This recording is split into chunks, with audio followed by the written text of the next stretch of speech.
Hello, welcome to State of the Market, a program that delves into critical issues affecting the Zimbabwean economy. Now, one subject that has been affecting most Zimbabwean companies is that of corporate rescue. A lot of Zimbabwean companies, to mention just a few, we have the likes of Better Bricks, the likes of Trueworth, the likes of Kaya Cement, that have gone under corporate rescue. And this is a subject of concern in the business community and obviously the Zimbabwean economy as a whole. Now, what exactly is corporate rescue? Why is it becoming common in Zimbabwe? Is it a lifeline for struggling businesses, or is it simply a temporary fix? Now, to discuss all these issues and unpack what exactly it means for the Zimbabwean economy, I've got in the studio today on State of the Market, Mr. John Mkushi, who is the Executive Chairman of Globavel International. Mr. Mkushi, welcome to State of the Market. Thank you. Thank you. Now let's get straight into it. What is corporate rescue and how does it work in Zimbabwe legally and obviously on the economic framework? Thank you. Corporate rescue is a process of trying to rescue a corporate which is going through financial difficulties. Not being able to pay its creditors and meet its financial obligations. Corporate rescue is actually an improvement on the original concept of judicial management and liquidation. It was introduced through the Corporate Insolvency Acts,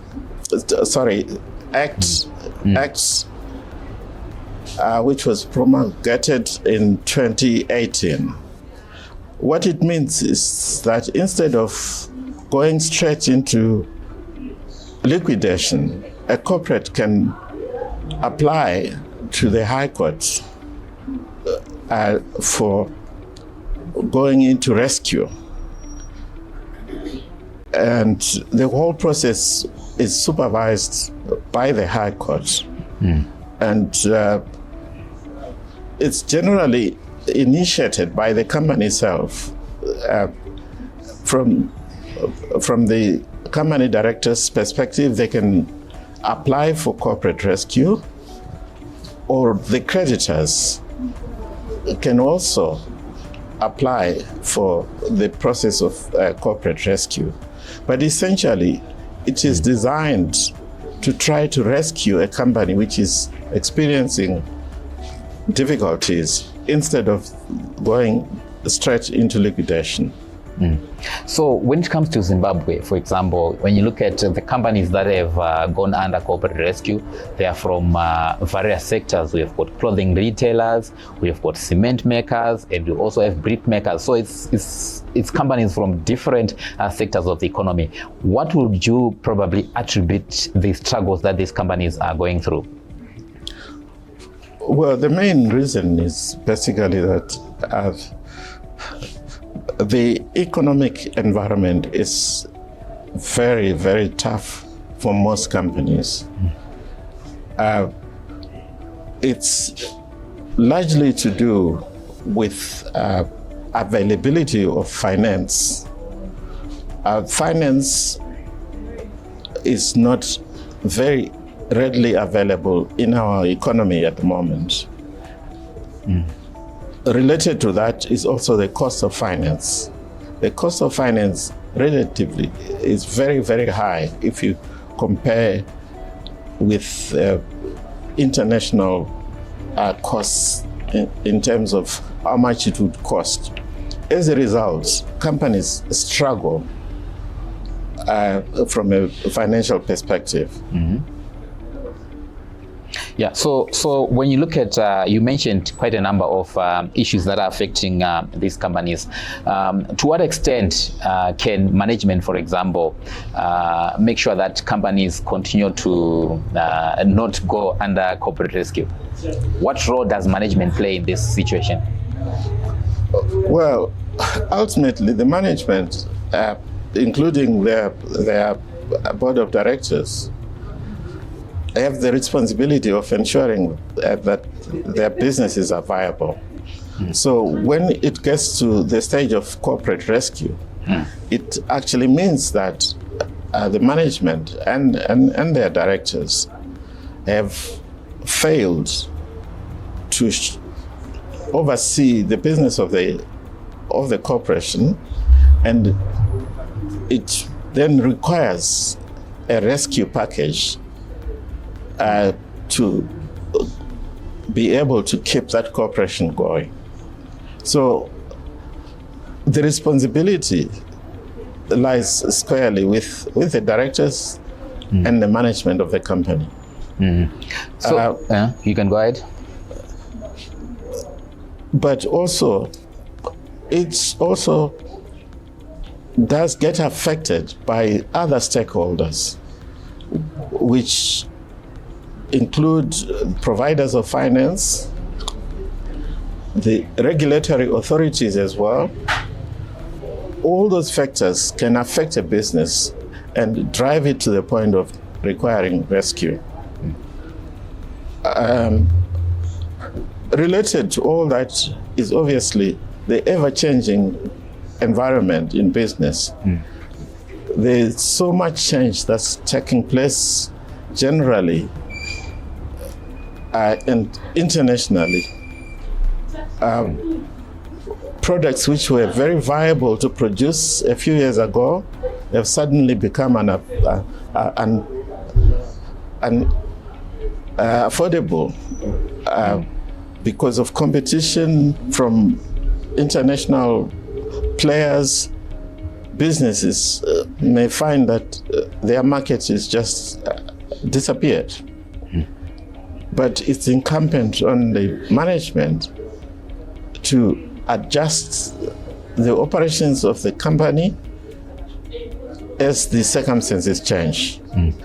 You are watching State of the Market, a program that is brought to you by the Business Weekly, which is a publication under the Zim paper stable. And today, the topic that we are talking about is that of corporate rescue. And I'm joined today with Executive Chairperson of Global International, that's Mr. John Mkushi. Now, Mr. Mkushi, we want to talk about the corporate rescue as a solution to rescue the business, obviously. Over the years, we had judicial management, which is now has been replaced by corporate rescue. Is it something that over the years, from your experience, that has managed to rescue businesses, or what has been your experience in terms of that?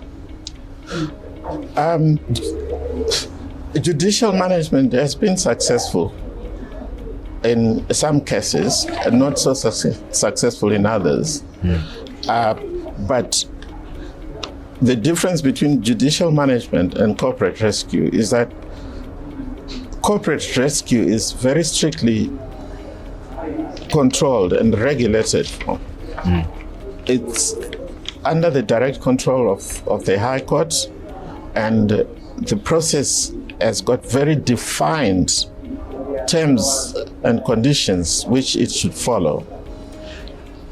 Judicial management was not as rigidly controlled. For example, a standard corporate rescue operation should last only 90 days. Judicial management didn't have such rigid timelines. But I think the most important difference between corporate rescue compared to judicial management and liquidation is that, for example, liquidation meant that that's the end of the corporation. The process was just to assess what remains and how it can be divided between the various stakeholders. Corporate rescue is designed to give a new life to the corporate. It's designed to allow the corporate a chance to reinvent itself under the supervision of a rescue practitioner, not the existing directors and managers. So, all in all, it's a much better approach to dealing with companies that are in distress. It gives them a second chance, and it allows for measures to be taken to correct whatever needs to be corrected. Okay, maybe can you take us through, maybe in brief, what if somebody has been appointed for corporate rescue? What are the processes? What are the procedures that they have to take in order to rescue the business? Right. The process itself starts with either the directors or the shareholders or the creditors or the employees applying to the High Court for a corporate rescue operation. Once approved, the court appoints a practitioner, a corporate rescue practitioner, who is a qualified person who takes over the controls of the company completely. He becomes in charge of the corporation. And the first thing he would do, and this appointment has to be approved by the High Court, the first thing he would do is to look at the business, to understand what might have caused the business to go into distress. Once he has done that, he's then required to come up with a plan, a rescue plan which has got to be approved by the shareholders and the creditors and the High Court. Once the plan has been approved, then he sets out to look at the basic fundamental issues that make a corporate operate, which are basically, you look at the financial state of the company, you look at the state of its assets, you look at the process, the operation of the company, how it operates in order to produce whatever it produces, and you also look at the interests of the employees. From there, you produce a plan, a rescue plan, where you can make recommendations on what can be done to change the way the corporate is running. The plan can involve finding different sources of finance, finding additional finance from possible interested investors, or even selling the corporate, which would still make it remain a viable proposition. Then, if those recommendations are accepted by the shareholders and the creditors, then they can then be implemented, and hopefully the company will be saved. So we've heard about the role of the corporate rescue practitioner, obviously the directors as well, because they are the ones who would have applied to go under corporate rescue. What is the role of shareholders and employees maybe, and creditors maybe in this whole corporate rescue mission? Well, the shareholders are, and the employees, they are interested parties. They are the ones who would benefit if the rescue process is successful, and they are the ones who could lose if it turns into liquidation. So they are critical players. They are the interested parties. But equally important in the equation is the creditors, because if they keep on demanding to be paid by the company, they will not get paid because the company is no longer worth enough to pay them. So their support is also critical. And so those are the critical players in the equation. So we have various stakeholders, obviously, that are going to depend on the corporate rescue practitioner. Who qualifies to be a corporate rescue practitioner? What sort of skills maybe that they need for them to be suitable for this particular task? For one to be a practitioner, they have to be professionally qualified people.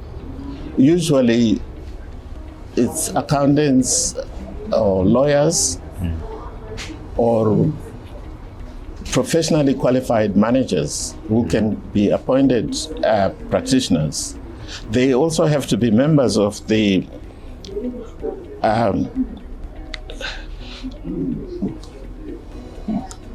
it's called the Council of Estate Administrators, which is a recognized association which has rigid qualification requirements. They also have to be members of the Insolvency and Restructuring Association of Zimbabwe, which is also a professional organization. So you are dealing with people who have a lot of experience in terms of how corporates operate. So obviously the environment plays a bigger part in companies going under distress. What sort of pitfalls should companies avoid in this economic environment? Maybe not only companies, but even policymakers. What sort of pitfalls should they avoid to make sure that we do not continue to have Zimbabwean companies going under distress and eventually applying to go under corporate rescue? What are the long-term solutions? Well, the long-term solutions is honestly an economic environment which is enabling to business operators. That is really what would address the question of how many corporates end up requiring rescue. The economic environment covers all aspects of the economy: the availability of finance, the cost of finance, inflation, the management of currency with respect to our case here in Zimbabwe. The way the currency is being managed can determine whether a corporate can go under or not. For example, if you were operating your business in ZiG and the value of the ZiG continuously devalues against other hard currencies, it means you are losing money, not because of what you are doing, but because of circumstances beyond your control. Every time there is a devaluation of the local currency, the value of your money in the bank, your stocks, your creditors gets devalued immediately by the extent of the devaluation of the currency. So those factors are significant in terms of how business can manage the issue of profitability. The regulatory authorities are critical players in this case. You will find that sometimes the regulatory authorities have got so much sway in terms of what you can do and what you cannot do that can limit the capacity of the management to try to make a business viable. So it's the entire environment in which the business is operating that can determine its chances of survival. So probably my last question, somebody is probably watching this conversation and probably my crew here, and they'll be like, what are these guys talking about? What is the broader impact of companies, having companies go under corporate rescue, maybe to the economy at large and to Zimbabweans? What is the overall impact of having so many companies, like in the last couple of months, we've had so many of them going under corporate rescue? What is the broader impact? The broader impact is that if you look at the GDP of an economy, it's made up of various sectors. But the business sector, business entities, are the major players in terms of GDP contribution. It may be manufacturing, it may be mining, it could be agriculture, it could be hospitality. All those elements of the economy are the contributors to GDP. If you don't grow any of those elements of the economy will not grow. And when the economy is not growing, everybody gets affected. Employment depends on the success of corporates. Mm-hmm. Availability of goods and services depends on the success of the corporate. So for an economy to be doing well, they should actually be growing the number of corporates in their economy. And those corporates should also be growing on their own. Mm. So when that growth is not possible, everybody suffers. Mm-hmm. Even the fiscus will suffer because your revenue collections will also suffer. Mm. So it's very critical that as an economy, we do not only grow our corporates, but we should also save them from collapsing. It's in everybody's interest to do that.